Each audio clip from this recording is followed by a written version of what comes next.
In this tutorial, we will learn how to stream real-time market data and display it in a browser. You won't need to make constant API requests. We will stream FX commodities, crypto, and CFDs. We will use HTML, JavaScript, Python, WebSockets, and Socket.io type to get live milliseconds updates. This tutorial is part 1 of a 2-part series.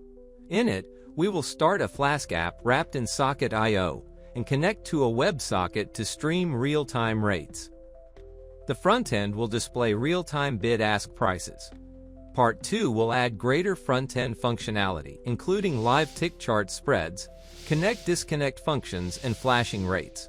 Let's begin. Before we install dependencies, let's look at the file structure. We will first start with the backend and install dependencies. Now we create our .env file in the root directory containing the following. You need to add your WebSocket API key. Then we create an app.py file and import libraries.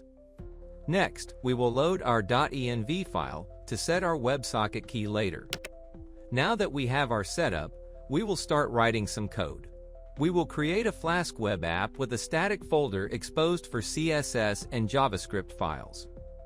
Then we will add Socket.io, which wraps the Flask app and emits events to the front end.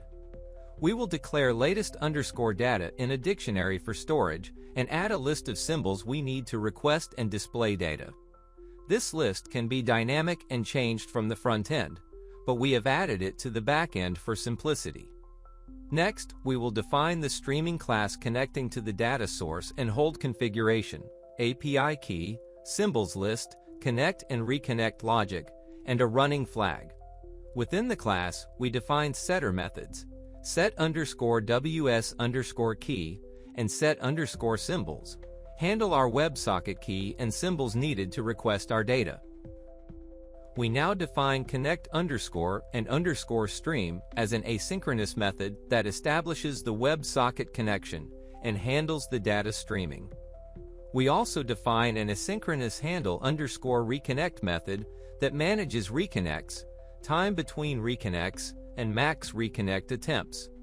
The process _message method stores the latest data for the symbol in a global latest_data dictionary and emits the market update to connected clients using Socket.io. The disconnect method just disconnects the WebSocket connection.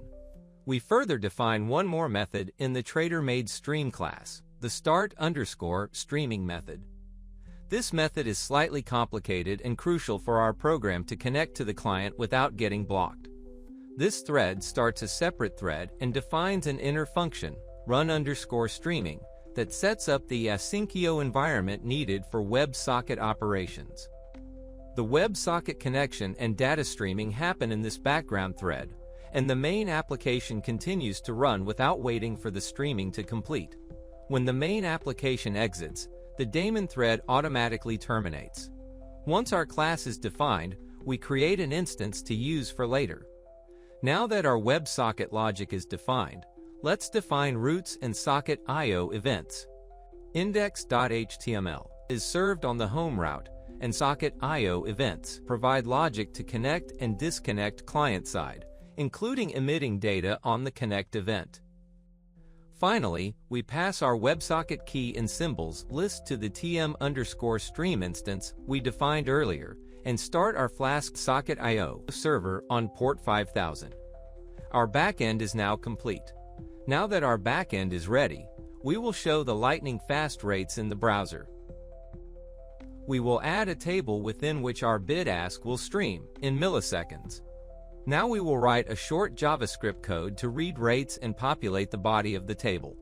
In the code below, we initiate Socket.io, select the rates ID, and then insert. Finally, we initiate the socket and add any bulk data to the upsert, followed by the market_update event, where we upsert every live tick pushed by the backend. We will now bring everything to life by running Python app.py. Now open the browser on localhost port 5000 and voila!